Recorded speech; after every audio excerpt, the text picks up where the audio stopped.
Caroline, welcome to my channel.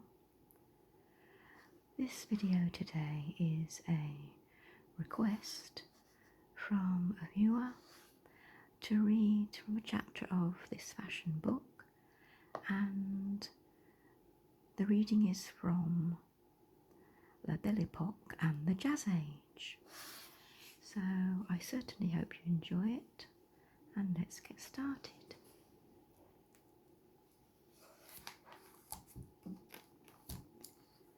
BELLE EPOQUE and the Jazz Age, 1901 to 1928.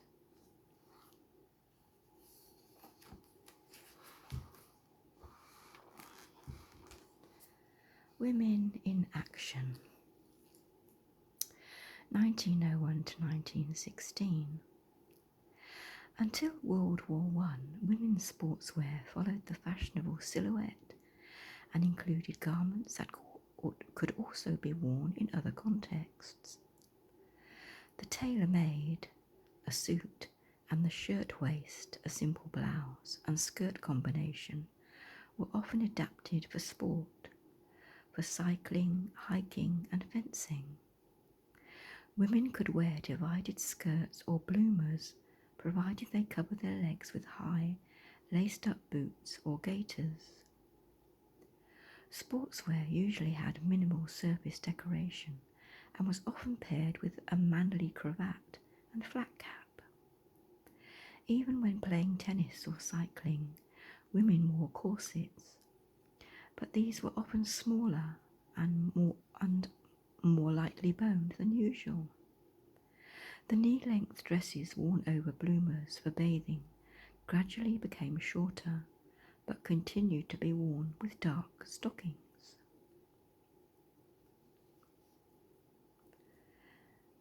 Tennis.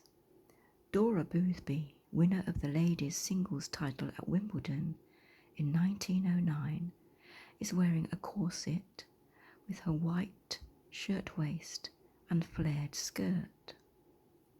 White canvas shoes were popular for tennis with women and men.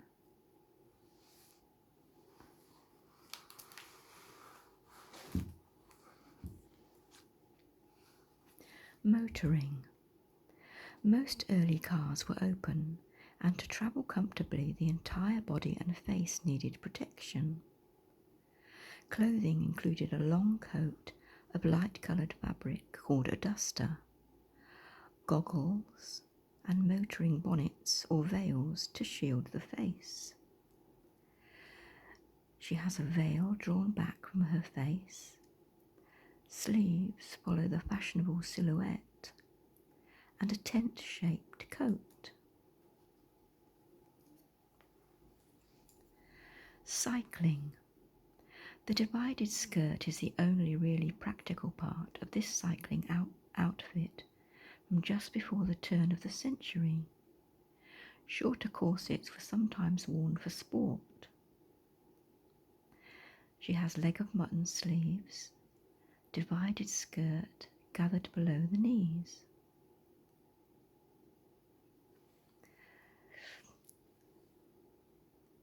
Yachting. The English firm of Burberry supplied a variety of clothes for women and men for summer and winter sports. The relatively short skirt of this yachting gown, worn with a manly tie and flat cap, reveals practical footwear.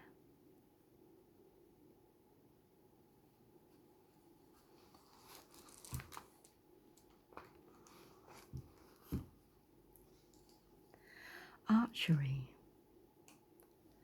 This dress is minimally adapted for sport. The archer wears a leather guard on her left hand and has attached a chatelaine or a decorative hook to her belt. Archery accessories included a brush to clean the arrows, hang from the chatelaine. Hunting. This figure is taken from an advertisement for H.J. Nichol of London's Regent Street for its world-famous wrap coats. These warm, long overgarments were useful for walking, carriage driving and races, and hunting.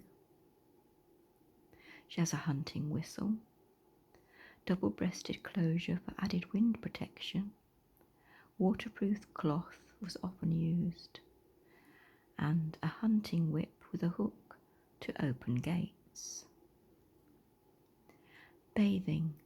Most bathing suits were navy blue, but occasionally lighter and brighter colours were used. Black stockings and bathing shoes were usually worn along with breeches or knee-length bathing dresses. The bathing suit with sleeves now were shorter to reveal arms. Red cotton tunic and breeches, with the edges decorated with 2 lines of white braid.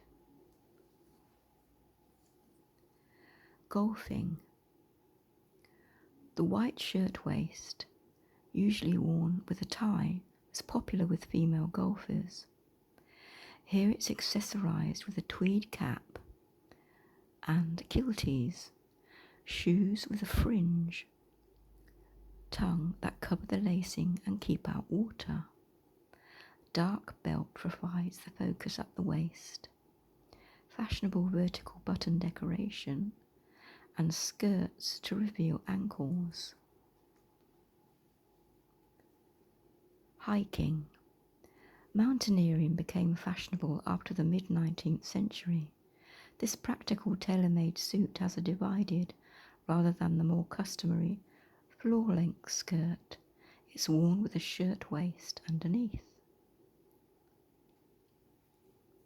Skating.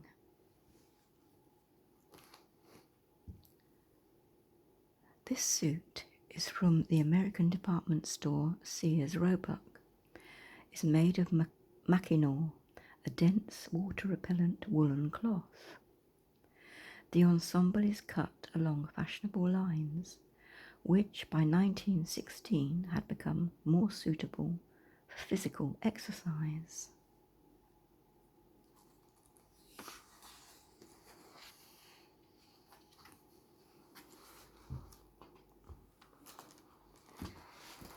Tea and gowns.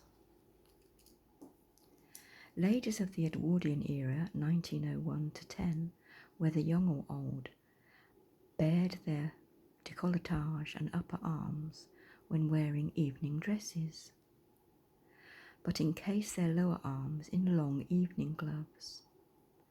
Sumptuous fabrics such as silk satin, damask and chiffon, usually in light, soft colours, were decorated with lace, rhinestones and spangles, often highlighting a part of the body or the face.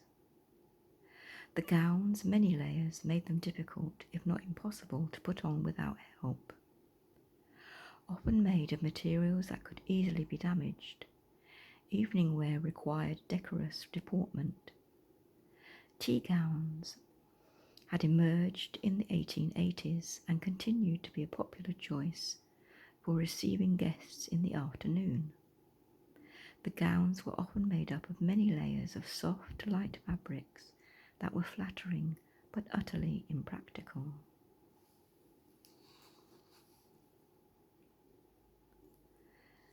Empire line. Both a silk underdress and a fine outer layer are embroidered in coloured beads, arranged in linear motifs that emphasise the statuesque feel of this gown. The 3-dimensional tassels would move sensuously with the wearer. Satin gown. This evening gown by the French house of Worth is embroidered with beads and rhinestones in a motif of ears of corn. Lace and chiffon soften the edges around the low décolletage and bare arms. This is silk chiffon, short lace sleeves, asymmetric décolletage. Peacock dress. The blue and green of the printed and embroidered peacock's body and feathers in this dress are picked up in the waist sash, sleeve ends and deep hem. The dress was bought in the little-known House of Weeks in Paris.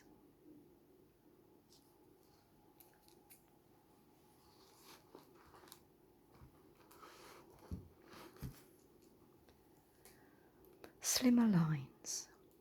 Towards the end of the first decade, dresses became higher-waisted and slimmer, as in this design for a French house of Paquin evening gown. Embroidery or lace trimmings were essential. It has a very low décolletage. Deep lace ruffle covers the upper arms. Floral embroidery. A tea gown.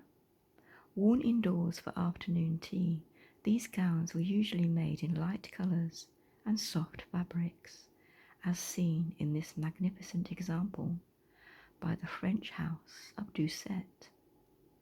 These garments went out of fashion around 1918. It's silk gown with a sash, narrow sleeves brushed at the front, modest décolletage typical of tea gowns. Pink damask. The loop attached to the train is slipped over the wrist to lift the gown during dancing. The lace echoes the floral pattern of the damask. A local English dressmaker may have made this dress. It has elbow-length sleeves, lace with a flower pattern, asymmetric bodice, and a long train with tassel decoration. Dinner gown. The longer sleeves and absence of embroidery and other surface decoration, apart from its fabric's pattern, mark this as a dinner rather than an evening gown. The skirt is split to aid movement. The new shape is very evident here. There's a flower at the waist, the focus. Drapery emphasizes hips and knees. Robe du soir. The French magazine Gazette du Bon Ton presents an idealized version of a Paquin evening gown. It shows the hallmarks of the new style: high waist, slimline, but relatively loose, split skirt and short lampshade overskirt. Red feather hair decoration, a high waist, and an overskirt of thin, stiff fabric.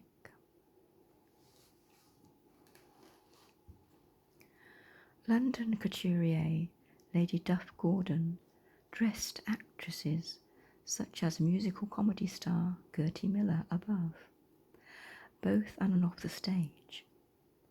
Duff Gordon, who owned the House of Lucille in London, favoured slit skirts and low necklines. She used copies of dresses worn on stage to open a Paris branch of her House of Lucille Limited in 1910.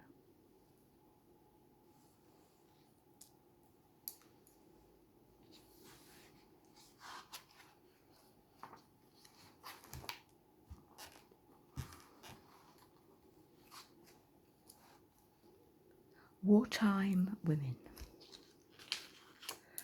World War I accelerated the trend towards less restrictive and decorative daywear, as many women became accustomed to wearing practical uniforms or workwear. The loss of male workers to the armed forces meant that women were employed as railway porters, tram drivers, bus conductors, window cleaners, and even welders. Women also became members of voluntary forces, which were organised and dressed along military lines, such as the land girls, who worked in agriculture or helped with cutting timber. Most of these occupations came with their own uniforms. though these often had to be bought.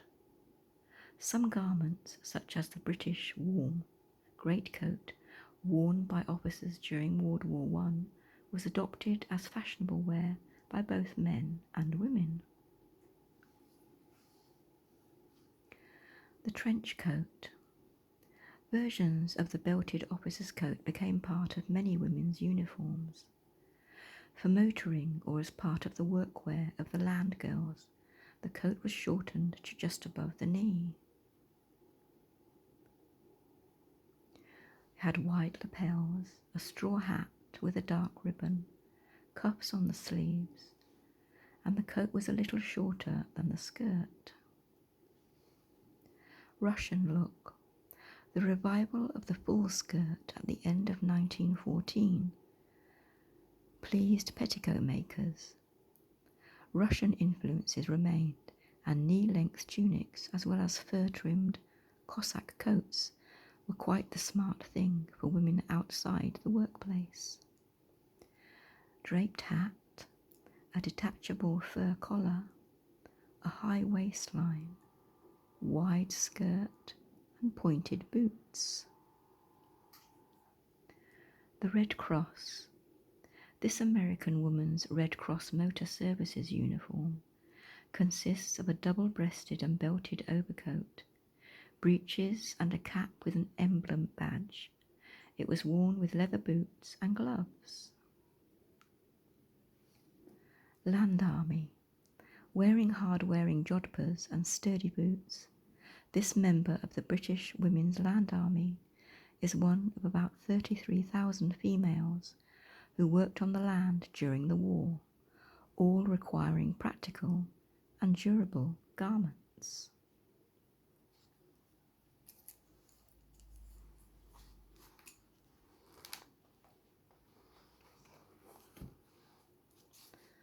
A bus conductor.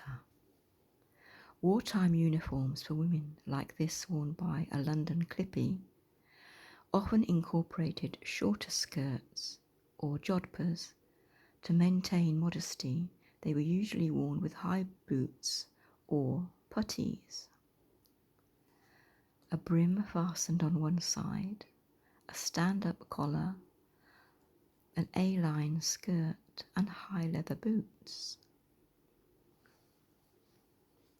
Overalls. Working with explosives was hard, dirty, and dangerous. These munitions workers from Kent dress in full-length overalls and headscarves to protect their clothing and hair from factory dust and dirt. Their headscarves are tied like a turban to protect their hair, and they had long overalls worn over their day wear. The Motor Corps.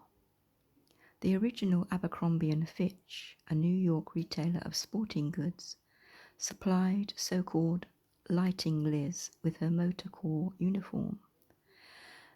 The skirt could be exchanged for breeches when she needed to scramble around truck engines.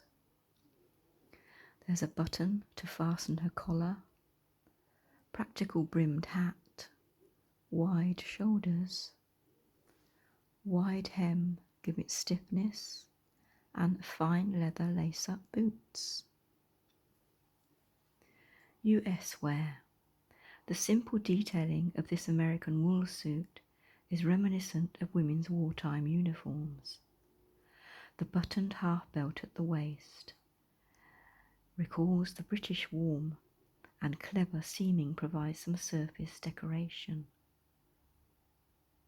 Has a wide collar, a pocket with button detailing, a plain A-line skirt.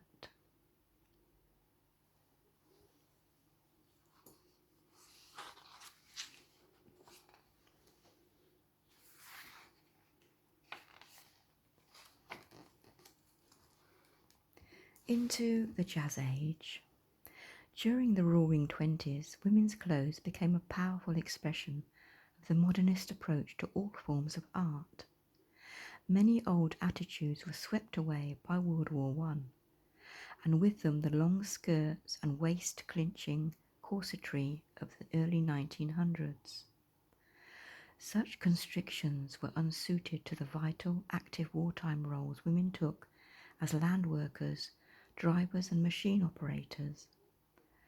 By the 1920s, more women could vote and more entered the professions. They drove, smoked, drank cocktails, and worshipped screen stars such as Clara Bow. Dress became relaxed and strikingly simple. One key aspect of the modern women's look was pour le sport. Clothes developed for physical activity left their mark on fashion, while sport itself helped to achieve the stovepipe silhouette. Women hankered after the image of the bachelor girl or tomboy from the eponymous 1922 novel by Victor Margaret. Hair was bobbed or cut into the Eton crop and hugged by cloches, waists abandoned or dropped to the hips, and chests flattened. Believing that clothes should be casual and easy to wear, and borrowing from men's garments and sports and leisure fabrics, Coco Chanel and Jean Patou took a fashion lead. Their plain sweaters, short pleated skirts, hemlines rose to the knees by the mid-1920s. The use of soft wool jerseys allowed free movement and won immediate international success. Everyday clothes featured unstructured jackets, hip-length sweaters, and simple blouses and skirts. By night, drop-waisted, full-hemmed dresses allowed flappers another important freedom: to dance the night away at jazz clubs.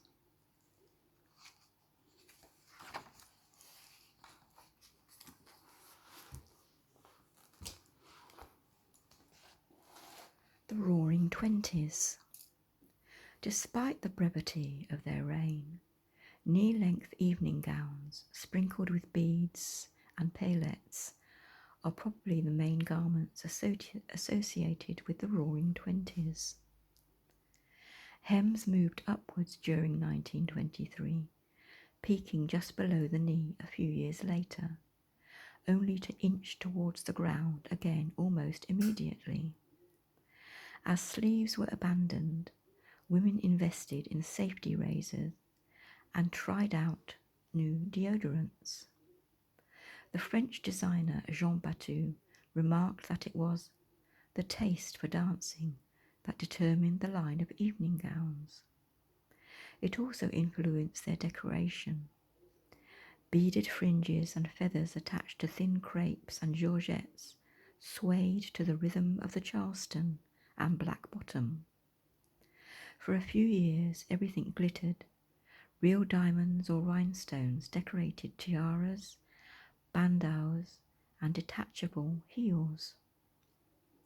Anticipated by pointed hems and trailing shawls attached at the waist or shoulder, the long evening gown returned by the end of the decade. The dancing was over. English-born couturier Edward Molyneux created this unique dress. A variety of beads are used to make the fabric appear as if made from snakeskin. Long triangular inserts emanating from the skirt underneath the hips end in beaded fringes. It has wide shoulder straps, embroidery that looks like reptile skin. Beads were used in the waist area. Free hanging beaded tassels.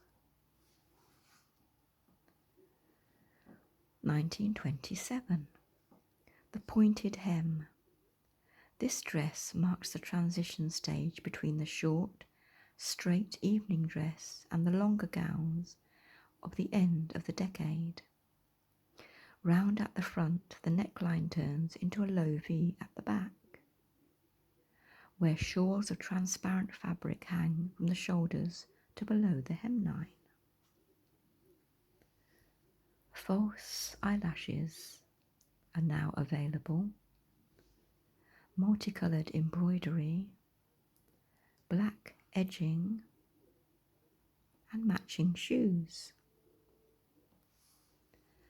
1925. Evening dresses of this period often consisted of two garments. Here a silver lame foundation shines through the lace fabric of the overdress. The entire gown is covered in tiny red and pink bugle beads. It has a slip-on design, a low waist accentuated with a belt, geometric patterns above the hem. Chiffon. This deliberately asymmetric hem of the chiffon dress is echoed in the irregular embroidery, consisting of a semi-abstract floral design. This beaded pattern seems to be expanding, which gives the appearance of movement. A waist is not marked, and it has a scalloped hem.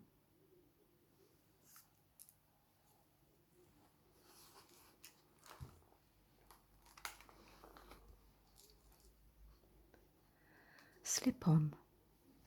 Most evening gowns in the 1920s did not have any fastenings and were just slipped on. This dress is embroidered all over in gold. Its peach-coloured chiffon lining is used as a decorative feature and shines through below the waist. It has gold embroidery, a sleeveless gown, and the lining is visible under the hem.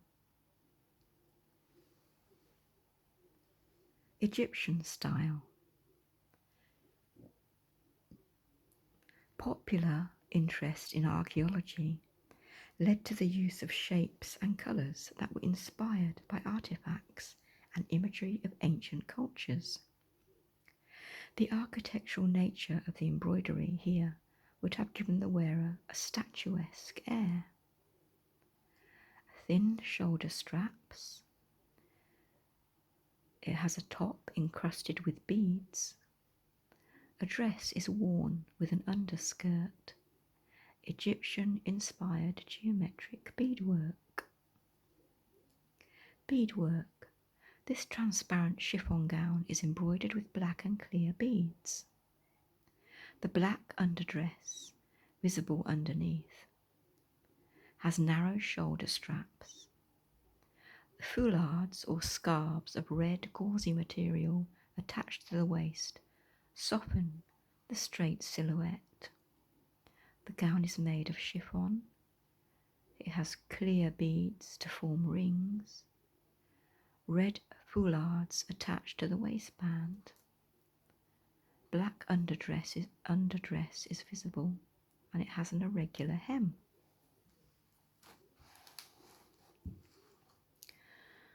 Glowworm. The name given to this design is glowworm, might allude to the iridescent beads with which it's covered.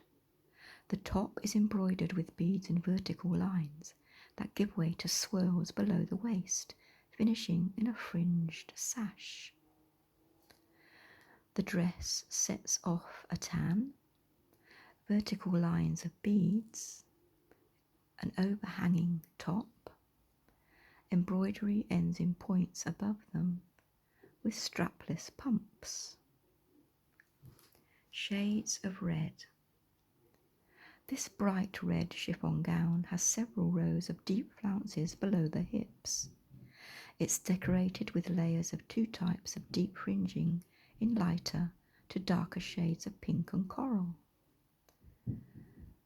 This mimics a low V-neck, very long fringes, a pointed hem, and the dress is nearly ankle length.